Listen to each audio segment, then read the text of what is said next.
Hello everyone, welcome to my YouTube channel Mamta maths tutorial. हम कर रहे हैं फाइनल एग्जाम्स की प्रिपरेशन और उसमें 9th क्लास का पिछले सेशन जो फाइनल क्वेश्चन पेपर था हम उसी को डिस्कस कर रहे हैं।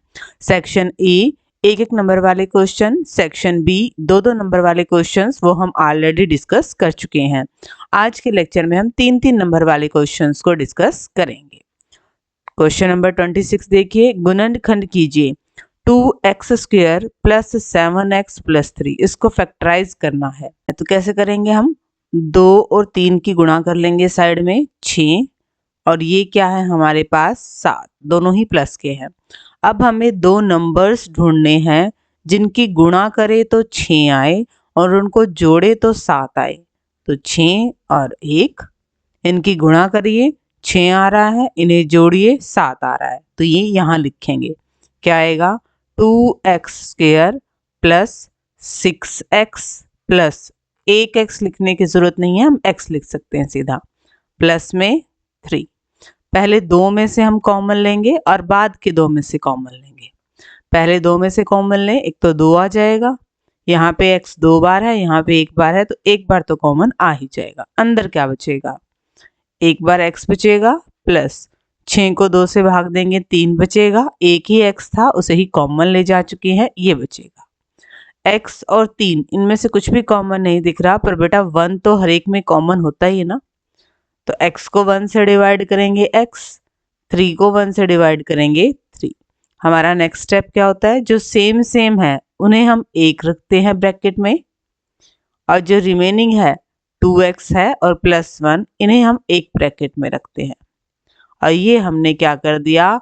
इस पॉलिनोमियल को फैक्टराइज, गुणनखंड कर दिया इसके। ठीक है, दोबारा देख ले, ये तरीका है गुणनखंड करने का।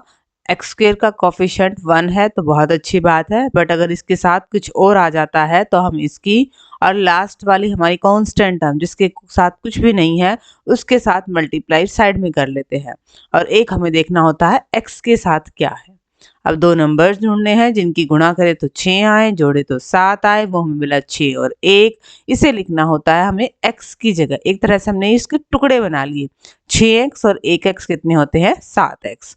अब 3 टर्म्स तो थी, 4 में बदल गई है, दो दो की जोड़े बनाने हैं, दोनों में से कॉमन लेना है। अगर कॉमन के बाद वाले टर्म सेम है तो मतलब हमने कॉमन सही लिया है। फिर जो एक जैसी टर्म होती है उन्हें हम एक ब्रैकेट में रखते हैं और बची हुई टर्म्स को एक ब्रैकेट में रखते हैं, या फिर यूं कह दिए दोबारा से कॉमन लेते हैं तो हमारे पास क्या आ जाता है? गुणनखंड आ जाते हैं गिवन पॉलिनोमियल के दिए गए बहुपद के। डिस्कस करते हैं क्वेश्चन नंबर 27। क्वेश्चन नंबर 27 देखिए, एक अर्धगोलीय कटोरे की त्रिज्या 3 सेंटीमीटर है, इसमें पानी की मात्रा कितनी होगी?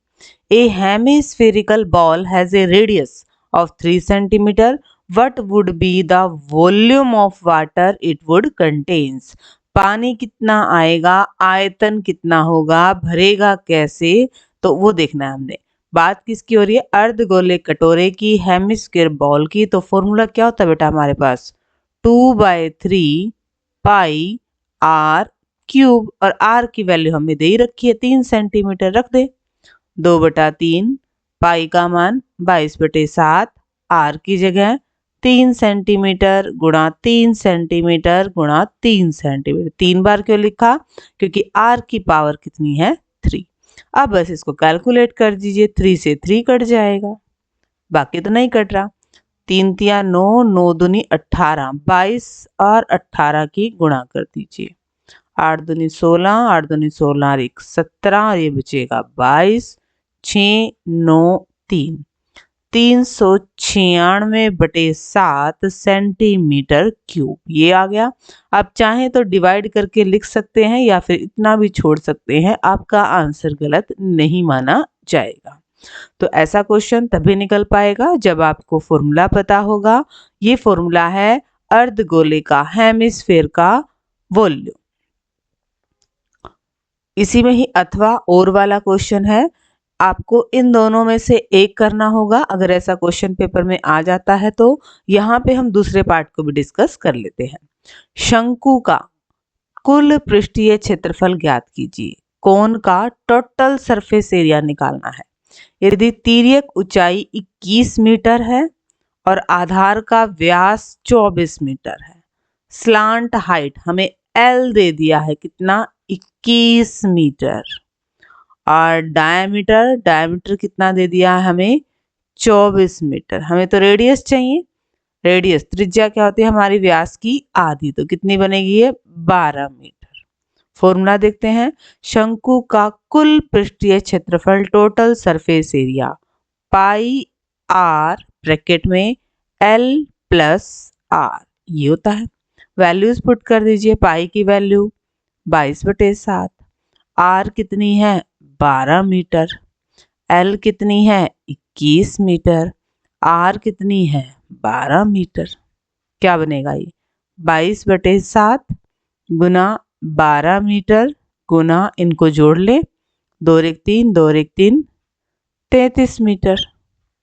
कट तो रहे नहीं तो हम इनके आपस में गुना कर देते हैं, 22 की और 12 की, 2 दूनी 4, 2 दूनी 4, 2 2 264।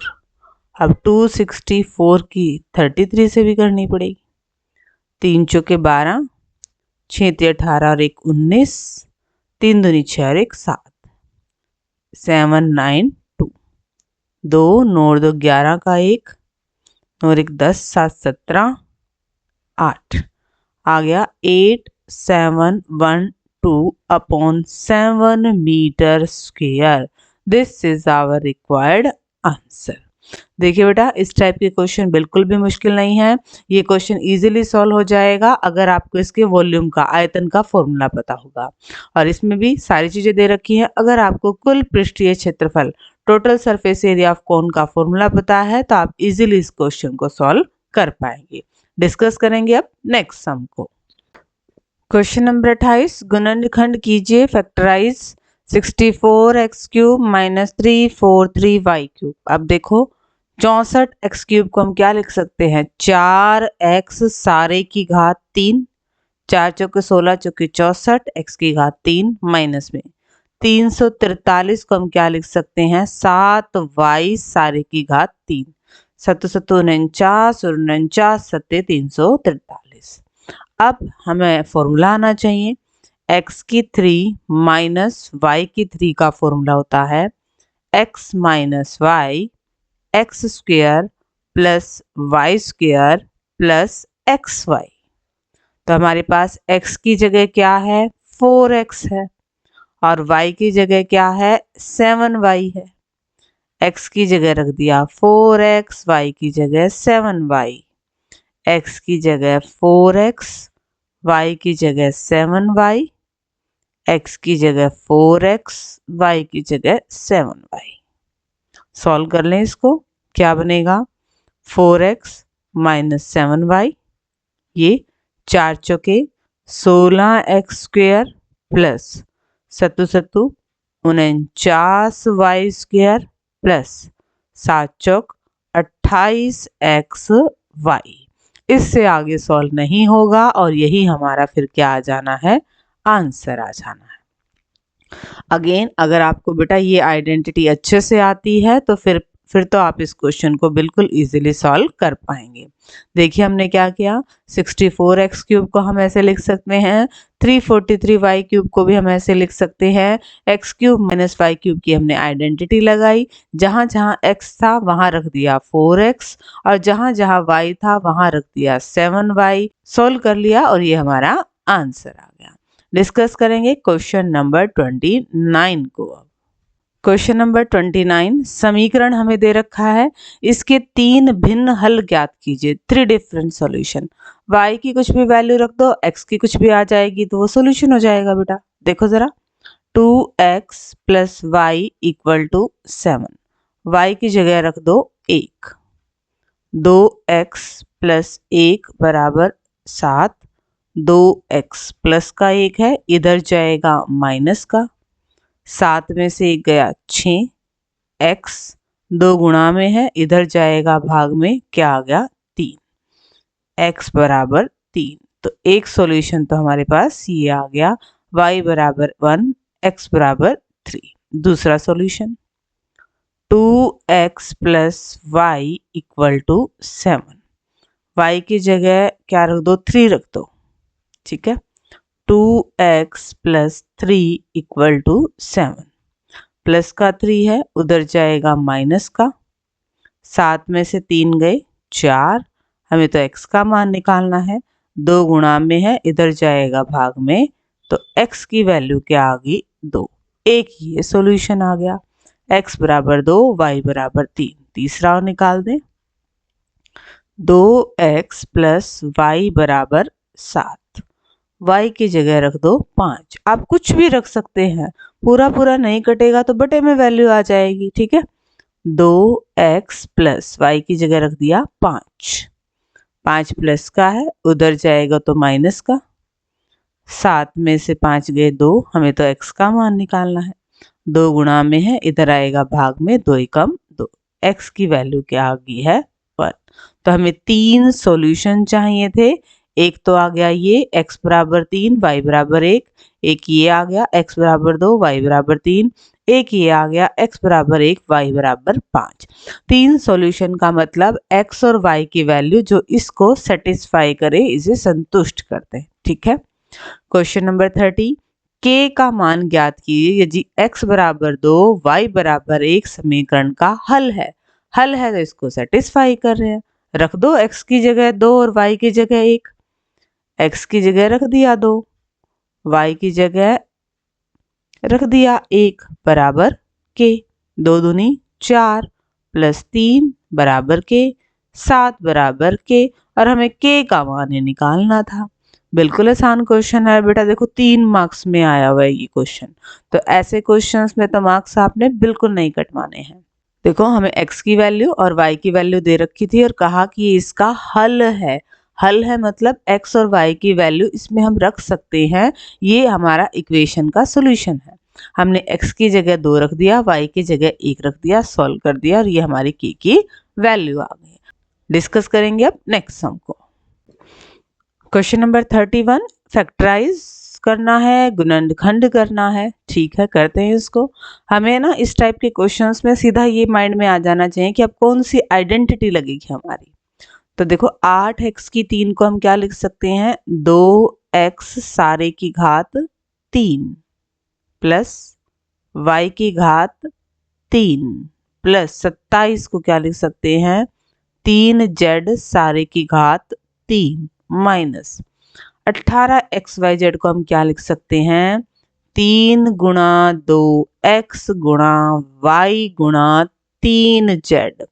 3 तिया 9, 9 दूनी 18xyz। ये हमने ऐसा क्यों बनाया, क्योंकि हमारे पास एक फॉर्मूला है, x cube plus Y cube plus Z cube minus 3xyz किसके बराबर होता है, x plus Y plus Z, X square plus Y square plus Z square minus X Y minus Y Z minus Z X के। तो हमारा ये वाला इसी फॉर्म में आ गया है, X cube plus Y cube plus Z cube minus 3xyz।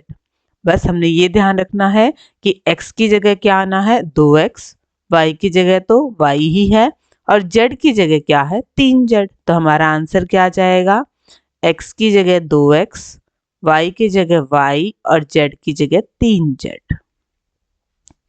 x की जगह 2x, y की जगह y, z की जगह 3z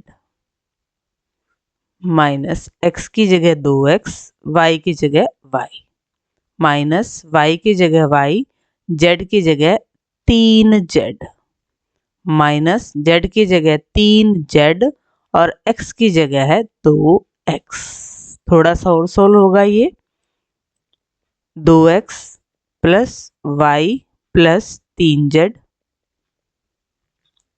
इसको सोल्व करेंगे, 2 दूनी 4x square plus Y square plus 3 तिया 9z square minus 2xy minus 3yz minus 3 दूनी 6zx। ये आपका आंसर आ जाना है।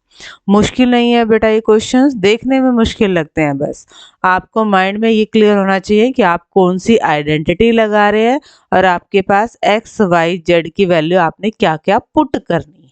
ठीक है, इसी में ही अथवा और वाला क्वेश्चन क्या है, उपयुक्त सर्वसमीका का प्रयोग करके 999 की पावर 3 का मान। अब 999 की पावर 3 को हम ब्रेक करें, 1000 माइनस 1 इसकी घात 3। अब आइडेंटिटी हमारे पास क्या है, x माइनस वाई की घात 3, x की 3 माइनस वाई की 3 minus 3xy into x minus Y. हमारे पास x की जगह क्या आएगा 1000 और y की जगह क्या आएगा 1। रख दे, x की जगह आएगा 1000, y की जगह 1, 3, x की जगह आएगा 1000, y की जगह 1, x की जगह आएगा 1000, y की जगह 1। कर ले इसको सॉल्व। 3 0 हाँ 3 बार गुना है तो 1 2 3, 2 बार गुना आएगा तो 1 2 3, 3 बार गुना आएगा तो 1 2 3, ये आएगा।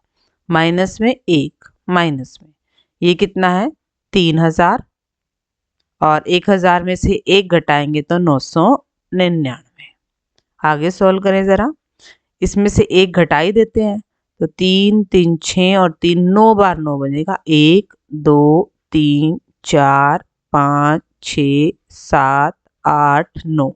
माइनस में इनकी गुणा करें, 9 तिया 27 और 2 29, 9 और ये 29, लास्ट में 3 0 और। अब ये और घटा दो, कितने 9 हैं 3 3 6 और 3 9 हैं, 1 2 3 4 5 6 7 8 9 में से ये कितने हैं 4 और 3 7 डिजिट है, 2 9 9 7 0 0 0, ये और घटा दो, 9 9 9 2 0 0 7 9 9, ये हमारा रिक्वायर्ड आंसर आ जाएगा बेटा। ठीक है बच्चे, दोबारा देख लीजिए, हमें इसकी वैल्यू निकालनी थी, सीधा इसकी गुणा नहीं करनी होती, उपयुक्त सर्वसमीका का हमें यूज करना है। तो हमने 999 को ब्रेक कर दिया, 1000 माइनस 1 घात 3 है, तो ऐसा हमारा आइडेंटिटी वाला फॉर्मूला कौन सा है, x माइनस वाई की पावर 3 इक्वल टू एक्स की 3 माइनस वाई की 3 minus 3xy into x minus Y. X की जगह रखा 1000, वाई की जगह रखा 1, रिमेनिंग तो बेटा कैलकुलेशन थी, कैलकुलेशन करते ही हमारा रिक्वायर्ड आंसर आ जाना है। इसी के साथ ही ये सेक्शन भी कंप्लीट होता है। जल्द मिलेंगे, नेक्स्ट सेक्शन को डिस्कस करेंगे। टिल देन आप अपने प्रिपरेशंस करते रहिए बेटा।